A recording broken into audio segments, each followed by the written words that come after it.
Je commence mes séances relatives à la production écrite. Je travaillerai dans un premier temps avec vous la méthodologie de l'exercice avant de passer aux exercices d'application. Comme vous savez, vous devez rédiger un texte argumentatif le jour de l'examen. Première question qui se pose, qu'est-ce qu'un texte argumentatif? Alors, argumentatif vient du nom argumentation qui signifie un raisonnement, une réflexion. Donc, contrairement à la narration qui consiste à raconter une histoire, ce qu'on vous demande le jour de l'examen, ce n'est pas de raconter, mais de raisonner et de réfléchir. Donc le texte que vous allez produire consiste à mener une réflexion et non pas une narration. Alors la narration portera sur quoi?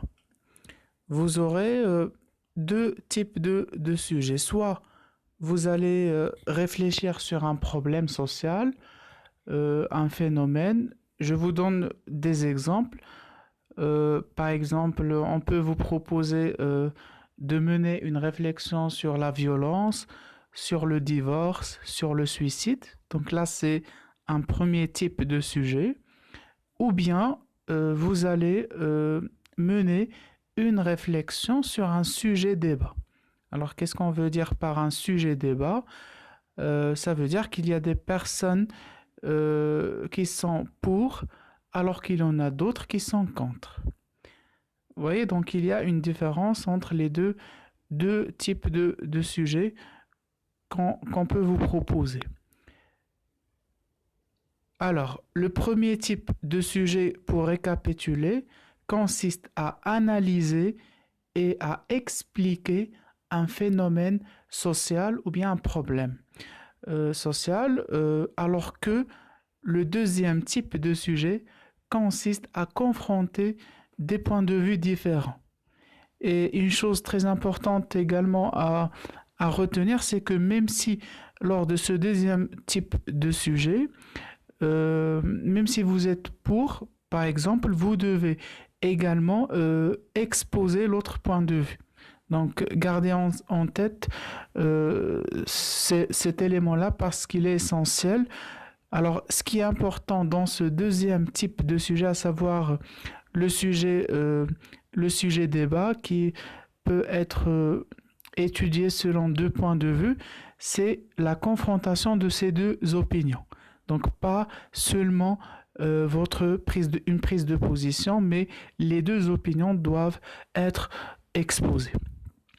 Donc, dans la fiche, je vous propose concrètement deux exemples. Vous avez sujet 1, je cite, la pollution est une menace sérieuse pour la vie de l'homme. Là, c'est un sujet qu'on peut vous proposer. Donc, c'est un problème, puisqu'on parle de la pollution.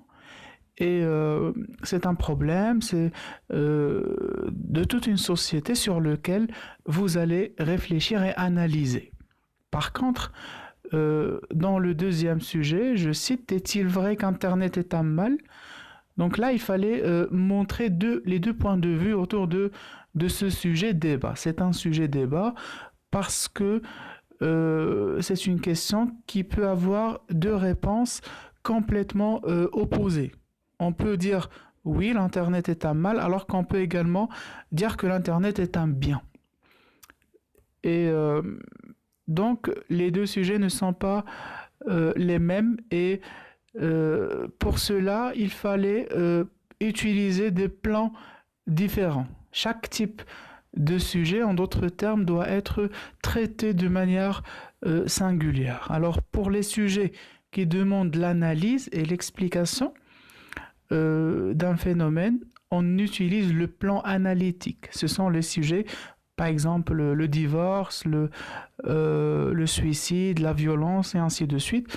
On utilise un plan qu'on appelle le plan analytique, alors que pour les sujets problématiques qui suscitent un débat, ça veut dire des sujets qui contiennent deux points de vue opposés, on utilise ce qu'on appelle le plan dialectique.